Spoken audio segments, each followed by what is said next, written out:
As you guys know, the San Francisco 49ers have traded for Brian Robinson Jr., and they have revealed all of the trade details, and this is what they are. So, this is how it breaks down. The 49ers acquire running back Brian Robinson Jr.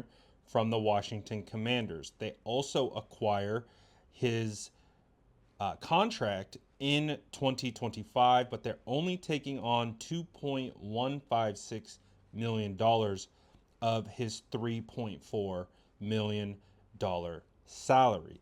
So we understand that Brian Robinson will be a free agent next season, and the 49ers gave up a 2026 sixth round pick. So it's not a bad deal. I mean, again, for multiple different reasons, the Washington Commanders basically ate $1.25 million in order to get that sixth round draft pick. So that's not bad. That's really not bad. And they're also taking on a dead cap hit of 1.53 million. And so I think that's really what makes this trade even better. I think a lot of people are fine with the sixth round trade compensation. I think that without the Commanders taking on that 1.25 million, this is probably a seventh round draft pick.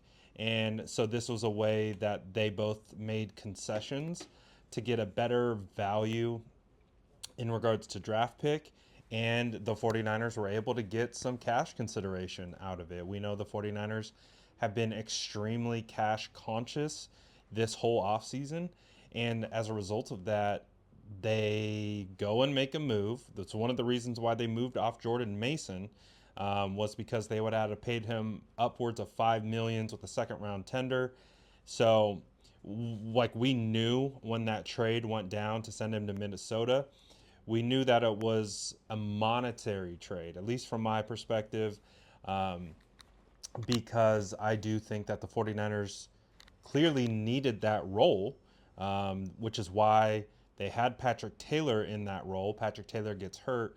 Now they replace him with Brian Robinson Jr. So they clearly upgraded, I would say, from Patrick Taylor Jr.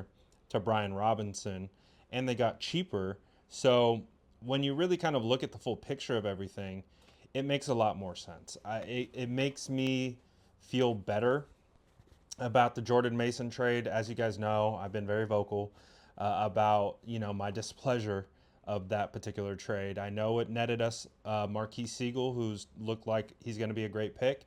But you guys know, if you followed me, I'm a big fan of JP Mason. The JP Hive was buzzing. So you know how we get a little attached to some of our guys, and when we see him go, it's not the best all the time.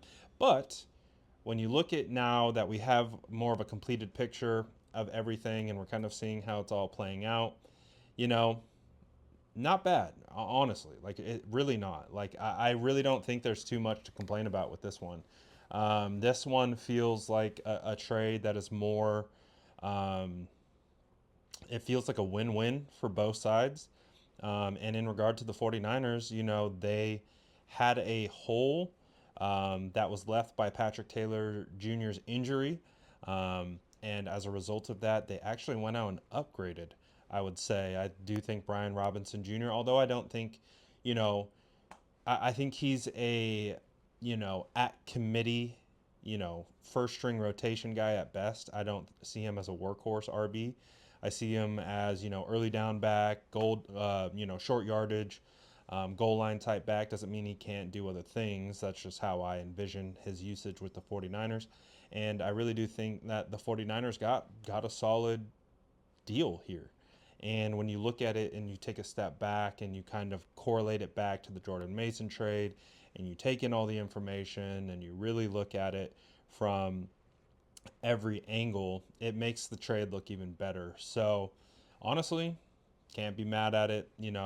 Again, love my guy JP, but at the end of the day, this isn't a bad move. And yeah, not bad. But what do you guys think now that the full details have been released and we know how it has come together? What would you grade this trade?